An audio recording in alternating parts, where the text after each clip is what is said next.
Hello students, मैं आशीष पांडे आप सभी का स्वागत करता हूं एक नए वीडियो में। और यह जो वीडियो है ये हमारे क्लास की कड़ी है, अर्थात जो लॉकडाउन की वजह से हमारे क्लासेस नहीं हो पा रहे हैं, तो उसी संदर्भ में मेरा यह जो वीडियो है वो आपकी कक्षा के ना हो पाने के चलते आपकी पढ़ाई न रुक जाए, इसलिए हमारी संस्था जो है निरंतर प्रयासरत है कि आपकी पढ़ाई बरकरार रहे, और इसी परिप्रेक्ष्य में हम लोग यह वीडियो का निर्माण कर रहे हैं। तो हमारे अचीवर्स की ओर से आपको समय समय पर वीडियो जो है वो प्राप्त हो जाएगी। तो अचीवर्स आईसीएस एकेडमी के ऑफिशियल यूट्यूब चैनल में आप सभी का हार्दिक अभिनंदन है। तो जिन्होंने क्लास अटेंड की है पब्लिक एडमिनिस्ट्रेशन की, उन्हें पता है कि पिछले क्लास में हम लोगों ने कहाँ तक पढ़ा था। तो हम लोगों ने तुलनात्मक लोक प्रशासन का अध्ययन कर लिया था। आज हम लोग जिस टॉपिक के बारे में, जिस विषय के बारे में अध्ययन करने वाले हैं वो है लोक प्रशासन के नए आयाम। ठीक है, अर्थात जैसा कि हम लोगों ने बोला था कि चाहे वो तुलनात्मक लोक प्रशासन हो चाहे वो नवीन लोक प्रशासन हो, सभी का उद्देश्य था कि लोक प्रशासन को एक विषय के रूप में स्थापित किया जाए, लोक प्रशासन को और भी ज्यादा सुदृढ़ बनाया जाए, और भी ज्यादा सक्षम बनाया जाए, तथा इसमें नए नए टेक्निक्स के साथ इसे और उन्नत किया जाए। ठीक है, तो उसी के चलते लोक प्रशासन में समय दर समय कई प्रकार के परिवर्तन हुए और लोक प्रशासन एक नई ऊंचाइयों पर पहुंचा, जिसे हम लोक प्रशासन के नए आयाम के अंतर्गत अध्ययन करते हैं। लोक प्रशासन के नए आयाम में, लोक प्रशासन में जो आमूलचूल परिवर्तन हुए उसमें दो चीजों का बहुत ही बड़ा योगदान है, जिसे हम इस टॉपिक के अंतर्गत पढ़ेंगे। और उसमें से पहला है नवीन लोक प्रबंधन। ठीक है, और दूसरा टॉपिक जो पढ़ेंगे हम लोग लोक प्रशासन के नए आयाम के अंतर्गत वो रहेगा लोक चयन सिद्धांत। तो इस प्रकार से लोक प्रशासन के नए आयाम के अंतर्गत हम लोग दो चीजों का जिक्र करेंगे, दो चीजों के ऊपर चर्चा करेंगे, एंड दैट इज आपका नवीन लोक प्रबंधन and the second one is लोक चयन सिद्धांत। ठीक है, और माफ कीजिएगा कि यहाँ पर मेरे पास अभी बोर्ड उपलब्ध नहीं है, इसलिए मैं आप लोगों से फेस टू फेस चर्चा कर रहा हूँ। और आप चिंता मत कीजिए कि मैं आपको इतने अच्छे तरीके से समझाने की कोशिश करूंगा कि आपको बातें समझ में आए, और आप उसे अपनी कॉपी पे नोट डाउन जरूर करते जाइएगा कुछ इंपॉर्टेंट पॉइंट्स को, जैसा कि आप लोग क्लास में करते हैं। तो बिना समय गवाए हम लोग चालू करते हैं लोक प्रशासन के नए आयाम से। ठीक है, तो जैसा कि मैंने आपको बताया था कि तुलनात्मक लोक प्रशासन और नवीन लोक प्रशासन के चलते जो कॉन्सेप्ट जो लाया गया था वो लोक प्रशासन को उन्नत विषय बनाने के लिए लाया गया था, परंतु केवल यही दो चीजें काफी नहीं थी। ठीक है, लोक प्रशासन को अगर एक नई ऊंचाई पर पहुंचाना था तो हमको दो चीजों का और सहारा लेना पड़ा, जिसमें से एक था, पहला था नवीन लोक प्रबंधन। तो हमारा पहला टॉपिक रहेगा जिसे आप नोट डाउन कर सकते हैं, दैट इज नवीन लोक प्रबंधन, न्यू पब्लिक मैनेजमेंट, NPM भी आप इसे बोल सकते हैं शॉर्ट फॉर्म में। तो नवीन लोक प्रबंधन ये हमारा आज का टॉपिक है। ठीक है, अब सुनिएगा ध्यान से। सबसे पहले तो आपको जानना पड़ेगा कि भैया नवीन लोक प्रबंधन का अर्थ क्या है। तो एक सिंपल सा सीधा साधा अर्थ है और बहुत ही सरल अर्थ है।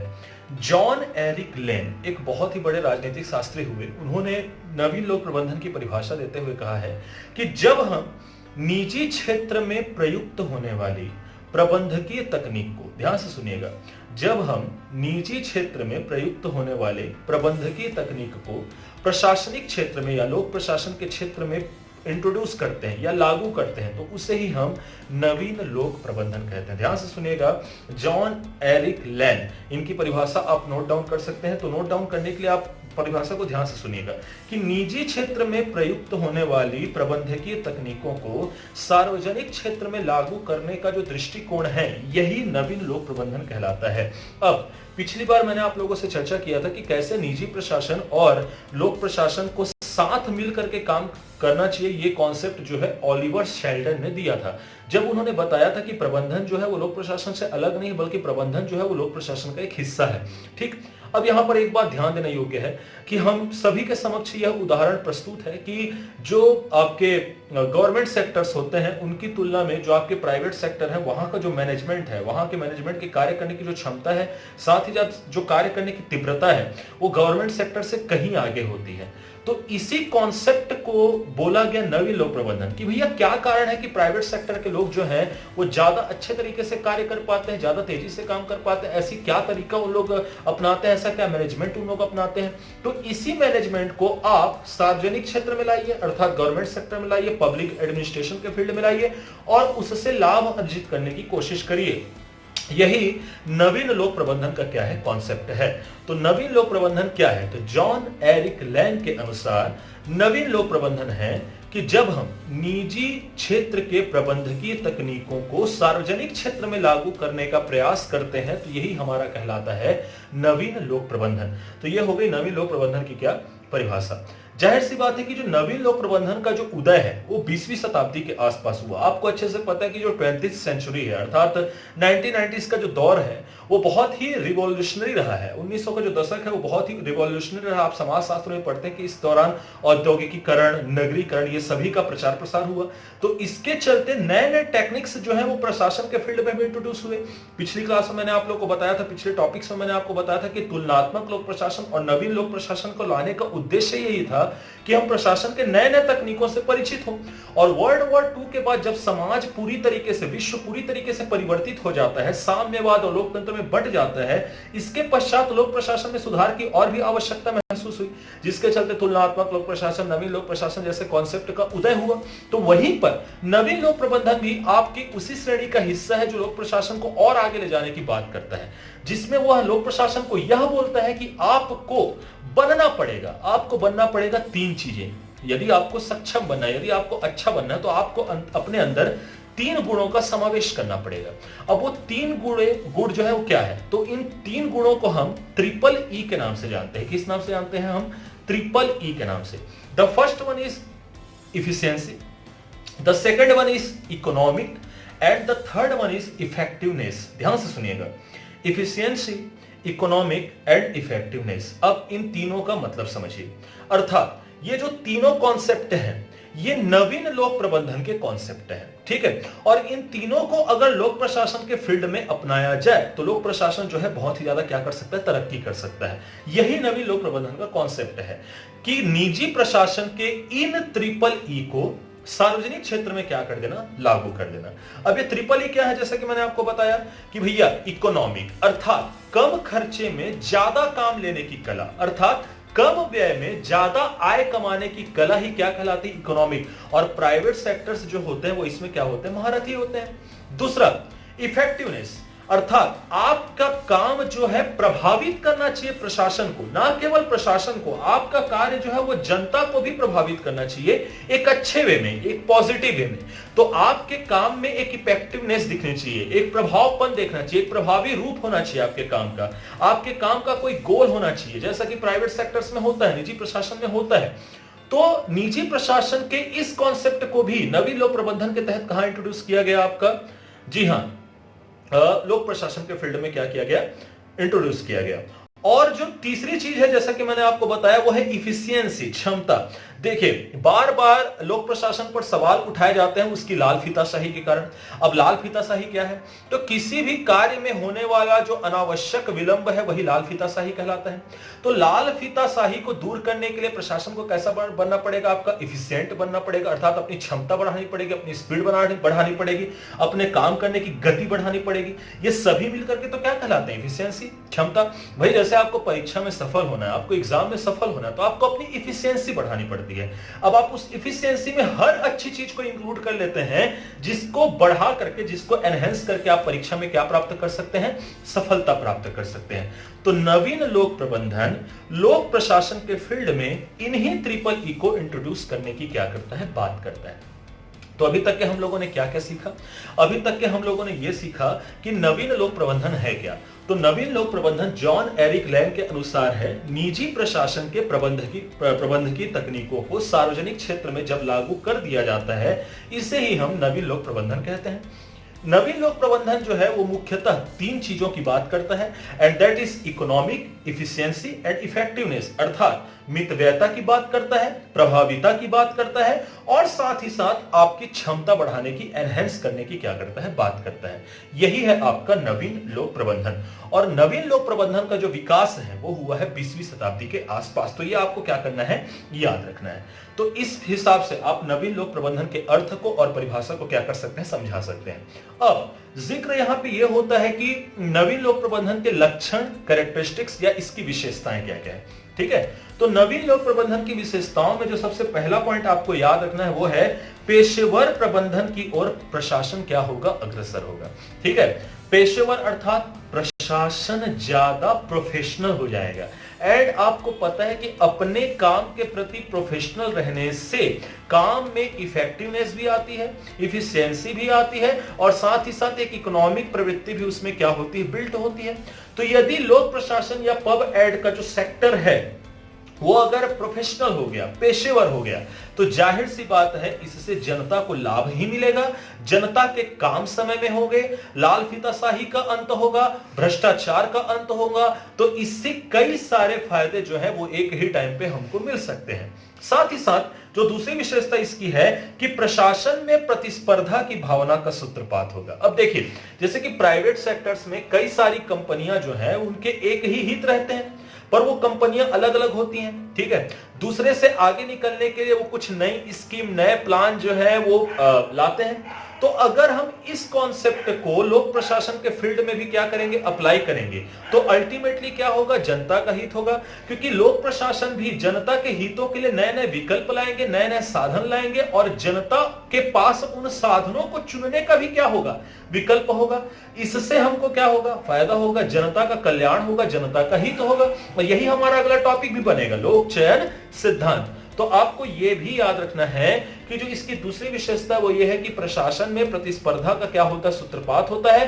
साथ ही साथ हर प्रशासक ये चाहेगा कि वो अपना बेस्ट एफर्ट दे, जैसे कि निजी प्रशासन में बेस्ट एफर्ट देने वाले को पुरस्कृत किया जाता है। अगर ऐसे ही टेक्निक हम लोग प्रशासन के फील्ड में भी अप्लाई कर दें तो हर प्रशासक जो है वो अपनी इफिशिएंसी को बढ़ाने के पीछे लग जाएगा, जिससे कि प्रशासन में भी एक बढ़िया चीज का, एक पॉजिटिव वे का सूत्रपात होगा और प्रशासन जो है सकारात्मक दिशा की ओर क्या होगा, अग्रसर होगा। तो यह है आपकी दूसरी विशेषता। तीसरी विशेषता की बात करें तो संसाधनों का नियंत्रण। जैसा कि मैंने आपको बताया कि नवीन लोक प्रबंधन जोर देता है मितव्ययता के ऊपर। किसके ऊपर जोर देता है, मितव्ययता के ऊपर जोर देता है। अब मितव्ययता के ऊपर जोर देता है अर्थात कम व्यय में या कम संसाधनों में ज्यादा आय उत्पन्न करने की मांग करता है। अब यदि कम व्यय में या कम संसाधनों के एवज में अगर आपको ज्यादा इनकम हो रही है, तो जाहिर सी बात है आपके रिसोर्सेस पे, आपके सोर्सेस पे आपने अपने आप क्या कर लिया, कंट्रोल कर लिया। सोर्सेस पे कंट्रोल करने का मतलब है इकोनॉमी को क्या करना, बूस्ट करना। इकोनॉमी बूस्ट करने से जनता की लाइफ स्टाइल भी क्या होगी, अच्छी होगी। इस प्रकार से एक तीर के माध्यम से कई निशाने लगाने की बात करता है नवीन लोक प्रबंधन। साथ ही साथ चौथी विशेषता, व्यापक एवं विशाल उपक्रमों को लघु इकाइयों में विभक्त करना। ठीक है, जाहिर सी बात है, आप इस बात को समझिएगा कि हमारे देश में पंचायती राज लाने का उद्देश्य यही था कि प्रशासन का विकेंद्रीकरण कर दिया जाए। प्रशासन का विकेंद्रीकरण क्यों जरूरी था, क्योंकि जो स्कीम्स थे, जो प्लान थे, जो पॉलिसीज थे, वो जनता को नीचे लेवल तक के अर्थात जड़ तक के प्राप्त नहीं होते थे। और भारत की 70% से अधिक आबादी कहां निवास करती थी, गांवों में निवास करती थी। इसलिए क्या किया गया, प्रशासन का विकेंद्रीकरण करते हुए पंचायती राज का कॉन्सेप्ट लाया गया। उसी तरीके से नवीन लोक प्रबंधन जो है वो प्रशासन के विकेंद्रीकरण की बात करता है, और प्रशासन के विकेंद्रीकरण में वो यह बोलता है कि सार्वजनिक उपक्रम जितने हैं, जैसे कि विशाल व्यापक जो सार्वजनिक उपक्रम, जैसे कि भारत के संदर्भ में अगर हम बात करें भेल, सेल, गेल, ओएनजीसी, सीआईएल, एनटीपीसी, तो ऐसे विशाल एवं व्यापक इकाइयों का आप क्या कर दीजिए, विकेंद्रीकरण। क्योंकि किसी विशाल चीज को कंट्रोल करना क्या होता है, ज्यादा मुश्किल होता है, और अगर आप इसे लघु इकाइयों में बांटेंगे तो उन्हें एक स्तर पर कंट्रोल करने में क्या होगी, आसानी होगी। और एक एक स्तर पर कंट्रोल करते करते करते आप व्यापक चीज को आसानी से क्या कर सकते हैं, हैंडल कर सकते हैं। तो नवीन लोक प्रबंधन जो है वो विशाल और व्यापक इकाइयों के विकेंद्रीकरण की क्या करता है, जिक्र करता है या बात करता है। अगला जो बात है वो ये है कि सार्वजनिक उपक्रमों को स्वायत्तता प्रदान की जाए। ठीक है, जैसे कि हम लोगों ने 1951 में जब देश में आर्थिक संकट आया तो हम लोगों ने क्या किया, हम लोगों ने लिबरलाइजेशन, प्राइवेटाइजेशन और ग्लोबलाइजेशन की नीति अपनाई, जिसमें जो प्राइवेटाइजेशन है वो है आपका स्वायत्तीकरण, अर्थात सरकार की संपत्तियों का क्या कर देना, निजीकरण कर देना, स्वायत्तीकरण कर देना। अर्थात देखिए, स्वायत्तीकरण का तात्पर्य है कुछ मामलों में उन्हें स्वतंत्रता प्रदान करना। जैसा कि हमारे देश में मिनी रत्न 1, मिनी रत्न 2, नवरत्न और महारत्न की पॉलिसी है।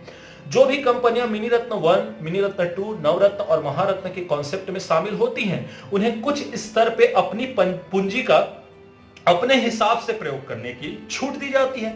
इसे ही हम बोलते हैं स्वायत्तीकरण। जब ऐसा कंपनियों को करने की अनुमति दी जाती है, ऐसा उपक्रमों को करने की अनुमति दी जाती है, तो जाहिर सी बात है उनके काम में इफेक्टिवनेस दिखता है। कारण यह है कि वो अपने द्वारा कमाए गए, अपने द्वारा मेहनत से अर्न किए गए पैसों का उपयोग खुद कर सकते हैं और कैसे उपयोग करना है वो इस चीज को अच्छे तरीके से सोच सकते हैं, समझ सकते हैं।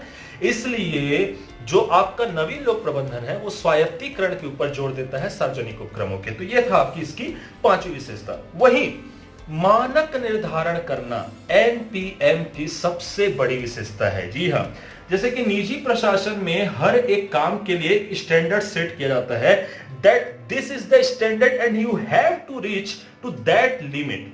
समझ आ रहा है कि नहीं? मतलब आपके काम का एक मानक निर्धारित किया जाएगा, आपके प्रोडक्ट का एक मानक निर्धारित किया जाएगा, और आपका जो प्रोडक्ट है, आपका जो सिस्टम है, आपका जो कार्य है वो उस स्टैंडर्ड का होना चाहिए, तभी आपके काम को क्या किया जाएगा, अप्रूव किया जाएगा। अब यदि इस कॉन्सेप्ट को हम उठा करके डाल देते हैं सार्वजनिक क्षेत्र में, तो जाहिर सी बात है इससे क्या किया जाएगा, एक स्टैंडर्ड सेट किया जाएगा, और जो भी प्लान और पॉलिसीज उस स्टैंडर्ड के तहत सेट होंगे उन्हें ही क्या दिया जाएगा, अप्रूवल दिया जाएगा, जिससे कि जनता को एक मानक, एक आइडियल प्लान और पॉलिसी मिलेगी जो कि जनता के कल्याण का स्रोत बनेगी। तो इस प्रकार से ये थी एनपीएम की विशेषताएं। तो एनपीएम की 6 विशेषताएं हैं जिसे आप अपनी कॉपी में नोट डाउन कर सकते हैं। पहला, यह प्रशासन को पेशेवर प्रबंधन की ओर अग्रसर करता है। दूसरा, कि भैया ये प्रशासन में प्रतिस्पर्धा की भावना का सूत्रपात करता है। तीसरा, ये व्यापक और विशाल उपक्रमों को लघु इकाइयों में विभक्त करने की बात करता है, या फिर विशाल एवं व्यापक उपक्रमों के विकेंद्रीकरण की बात करता है। इसी से जुड़ा हुआ अगला पॉइंट कि सार्वजनिक उपक्रमों को यह स्वायत्तता प्रदान करने की बात करता है। अगेन, ये मानक निर्धारण करने की, स्टैंडर्ड सेट करने की क्या करता है, बात करता है। तो इस प्रकार से ये थी आपकी एनपीएम की विशेषताएं। क्लियर हुआ? अब सुनिएगा, जो एनपीएम है वो किन किन चीजों का विरोध करता है। तो आपसे पेपर में पूछ सकता है, आपसे एग्जाम में पूछ सकता है मेंस के, कि नवीन लोक प्रबंधन के प्रतिलक्ष्यों की व्याख्या कीजिए। अर्थात नवीन लोक प्रबंधन के एंटी गोल्स क्या क्या है, मतलब ये किसका किसका विरोध करता है। तो इसका आंसर मैंने आपको पहले ही दे दिया था। सबसे पहला पॉइंट तो आप लिखेंगे कि नवीन लोक प्रबंधन जो है वो लाल फीताशाही का प्रखर विरोधी है। अर्थात लाल फीताशाही को जड़ से खत्म करने की बात करता है नवीन लोक प्रबंधन। और लाल फीताशाही क्या है, ये मैंने आप लोगों को पिछले क्लासों से बहुत ही अच्छे तरीके से समझा चुका है। दूसरा चीज जो है कि लाल फीताशाही सत्ता के सेंट्रलाइजेशन पे, केंद्रीकरण पे क्या करता है, उसको एलिमिनेट करने की बात करता था। सत्ता के केंद्रीकरण को सही नहीं मानता है, यह सत्ता के केंद्रीकरण का विरोध करता है। जैसा कि हम लोगों ने विशेषताओं में भी देखा कि ये डिसेंट्रलाइजेशन की बात करता है, बिकॉज इसका मानना है कि एक छोटे लेवल पे मैनेजमेंट करना आसान होता है बजाय कि बड़े लेवल पे। तो इसका ये कॉन्सेप्ट अभी सही बैठता है प्रशासन के फील्ड में। तो इसका जो दूसरा एंटी गोल है वो ये है कि ये सत्ता के केंद्रीकरण का क्या करता है, प्रतिरोध करता है, या उसका प्रखर विरोधी है। तीसरा एंटी गोल याद रखिएगा, जैसे कि गवर्नमेंट सेक्टर का सबसे बड़ा जो समस्या है वो ये भी है, सार्वजनिक क्षेत्रों की सबसे बड़ी समस्या ये है कि प्रोसेस जो है वो बहुत ही ज्यादा कॉम्प्लेक्स है। अर्थात प्रक्रियाओं में बहुत ही ज्यादा जटिलता है। किसी भी काम के लिए हमको ऑफिस दर ऑफिस, टेबल दर टेबल, कर्मचारी दर कर्मचारी, अधिकारी दर अधिकारी भटकना पड़ता है। ठीक, क्योंकि इसके लिए कोई एक स्टैंडर्ड सेट नहीं किया गया है। इवन किसी को तो उसकी स्पष्ट भूमिका भी नहीं बताई गई है, भैया ये आपकी भूमिका, आप इस काम को करिएगा। और अगर किसी को भूमिका पता भी है तो जनता को उनकी भूमिका का एहसास नहीं, क्योंकि जनता को जागरूक नहीं किया गया है। इस प्रकार से नवीन लोक प्रबंधन इन सभी चीजों का विरोध करते हुए बोलता है कि भैया आपको प्रोसेस को सिंप्लीफिकेशन करना चाहिए, क्योंकि आप जनता के लिए शासन कर रहे हैं, जनता आपके लिए नहीं है, आप जनता के लिए हैं। तो जनता के लिए आपको सिंप्लीफिकेशन ऑफ प्रोसेस करना चाहिए, प्रक्रियाओं का सरलीकरण करना चाहिए, जिससे कि जनता को हित हो सके, जनता उस संदर्भ में लाभान्वित हो सके। तो इस प्रकार से ये प्रक्रियाओं के सरलीकरण पर जोर देता है, अर्थात प्रक्रियाओं के जटिलीकरण का प्रखर विरोधी है। और लास्ट इसका एंटी गोल ये है कि ये गैर व्यक्तिक चरित्र प्रशासन में बिल्कुल भी सहन नहीं करता। अर्थात इसका मानना यह है कि जो भी एडमिनिस्ट्रेशन का हिस्सा होगा उसका कैरेक्टर, उसका चरित्र जो है वो बहुत ही उच्च क्वालिटी का होना चाहिए।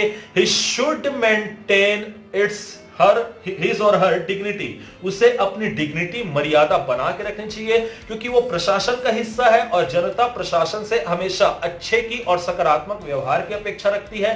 तो इस संदर्भ में प्रशासक के लिए यह महत्वपूर्ण हो जाता है कि वो अपने चरित्र को, अपनी डिग्निटी को हमेशा मेंटेन करके रखे, हमेशा एक अच्छे उदाहरण के रूप में प्रस्तुत करे।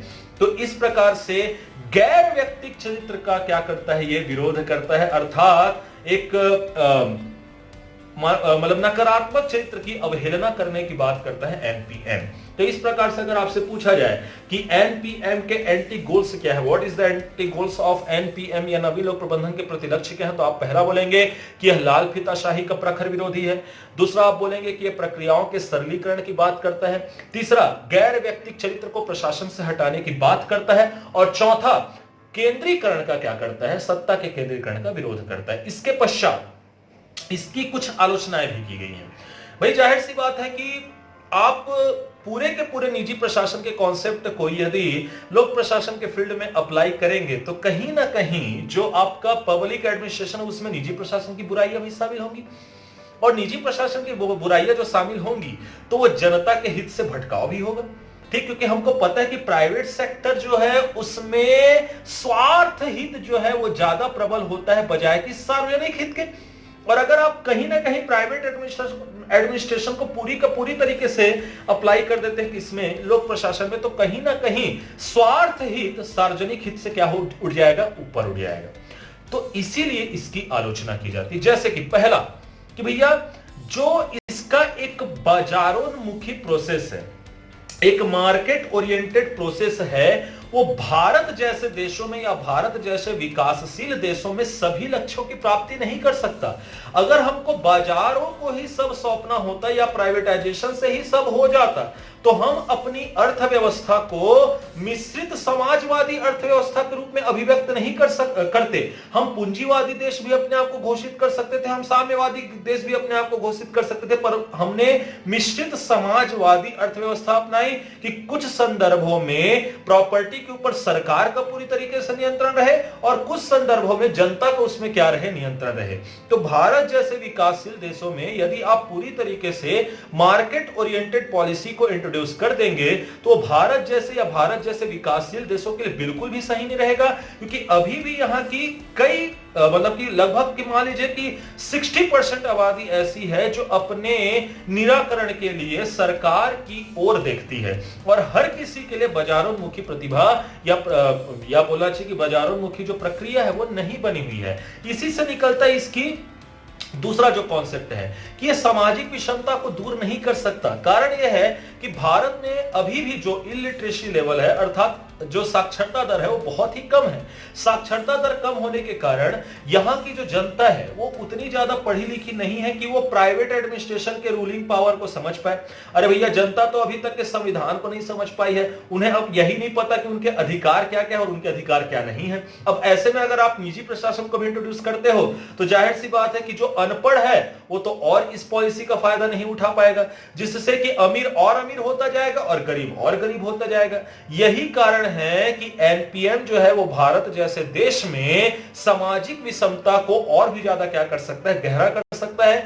इसलिए भारत के कुछ राजनीतिक शास्त्र इसकी आलोचना करते हैं। तीसरा जो कटाक्ष इसके ऊपर माना गया है कि बाजार को राज्य का विकल्प कभी भी नहीं माना जा सकता, और बिल्कुल सही बात है। राज्य खास करके भारत जैसा राज्य जिसमें भाग 4 में हम लोगों ने नीति निर्देशक तत्व के कॉन्सेप्ट को स्वीकार किया है और भारत को एक कल्याणकारी राज्य के रूप में प्रस्तुत करने की हम बात करते हैं, वहां पर अगर हम पूरा का पूरा नियंत्रण बाजार को सौंप देंगे तो जनता का कल्याण तो हम कभी नहीं कर पाएंगे, क्योंकि कहीं ना कहीं बाजार अपने स्वहित के लिए काम करेगा, ना कि परहित या सार्वजनिक हित के लिए, जो कि भारत के लिए बहुत ही आघातवर्धनीय हो सकता है। इस कारण यह जो कॉन्सेप्ट है वो भारत जैसे देश में इन 3 बिंदुओं के माध्यम से आलोचनात्मक मालूम पड़ता है। बिल्कुल सही बात। इसमें सबसे इंपॉर्टेंट पॉइंट आपका तीसरा वाला है कि बाजार भारत जैसे देश में राज्य का विकल्प कभी भी नहीं ले सकता। इसकी जो बाजारोन्मुखी प्रक्रिया है वो सभी लक्ष्यों को प्राप्त करने में सक्षम नहीं है, और साथ ही साथ ये सामाजिक विषमता को भारत जैसे देश में और भी गहरा कर सकता है। इस कारण से नवीन लोक प्रबंधन जैसा जो कॉन्सेप्ट है वो भारत में पूर्ण तरीके से लागू नहीं किया जा सकता, लेकिन इसकी कुछ अच्छी बातों को भारत में लागू करना बिल्कुल जरूरी है, जिससे कि भारत के प्रशासन तंत्र से लाल फीताशाही, अति केंद्रीकरण, भ्रष्टाचार जैसी समस्याओं का अंत हो सके। तो यही रहेगा आपका निष्कर्ष कि भैया जो नवीन लोक प्रबंधन है वो अभी अपने स्टार्टिंग स्टेप में है, अपने नवीन चरण में, अपने शुरुआती चरण में है। ठीक है, इसलिए भारत जैसे विकासशील देश को निजी प्रशासन के कुछ कॉन्सेप्ट को उठा करके लोक प्रशासन में इंट्रोड्यूस करना चाहिए। क्यों इंट्रोड्यूस करना चाहिए? ताकि भारत के प्रशासन से लाल फीताशाही, भ्रष्टाचार जैसे दुर्गतियों का क्या हो सके, अंत हो सके। इसलिए आप निष्कर्ष स्वरूप यह रखेंगे कि हालांकि नवीन लोक प्रबंधन अपने शुरुआती चरणों में है, परंतु नवीन लोक प्रबंधन की कुछ अवधारणाओं को भारत में या भारत जैसे विकासशील देशों में लागू करना अत्यंत आवश्यक है, क्योंकि इसकी जो कुछ अवधारणाएं हैं वो भारत के प्रशासन की आंतरिक समस्याओं जैसे लाल फीताशाही, भ्रष्टाचार इत्यादि को दूर करने और प्रशासन से इसे हटाने में सक्षम है। इसलिए प्रशासन का दायित्व तो बनता है कि वह नवीन लोक प्रबंधन की अवधारणा को कुछ लेवल पे या कुछ स्तर पर प्रशासन में इंट्रोड्यूस करे, जिससे कि जनता का कल्याण हो सके और सार्वजनिक हित की प्राप्ति हो सके। तो इस प्रकार से दोस्तों, लोक प्रशासन के नए आयाम जो टॉपिक मैंने स्टार्ट किया आप लोगों के लिए, ये उसका पहला टॉपिक था, वो था नवीन लोक प्रबंधन। अगली वीडियो में मैं आपके लिए लोक चयन सिद्धांत लेकर के आऊंगा, जो कि लोक प्रशासन के नए आयाम का ही हिस्सा है। और जब आप लोग नवीन लोक प्रबंधन और लोक चयन सिद्धांत पढ़ लेंगे तो फिर हम तीसरा टॉपिक देखेंगे जो कि इन दोनों टॉपिक से रिलेटेड है, एंड दैट इज राज्य बनाम बाजार। ठीक है, तो जुड़े रहिए मेरे साथ अचीवर्स आईसीएस एकेडमी के इस ऑफिशियल यूट्यूब चैनल पर। बने रहने के लिए आप सभी का धन्यवाद। आशा करता हूं कि आपको यह वीडियो पसंद आई होगी। इसी प्रकार के और भी कंटेंट के लिए जुड़े रहिए, और खास करके जिनकी पढ़ाई अधूरी छूटी है वो इस वीडियो के माध्यम से अपनी पढ़ाई पूरी करने की कोशिश कीजिएगा। मिलता हूं अगले टॉपिक के साथ, तब तक के लिए मैं आशीष पांडे आपसे विदा लेता हूं। धन्यवाद।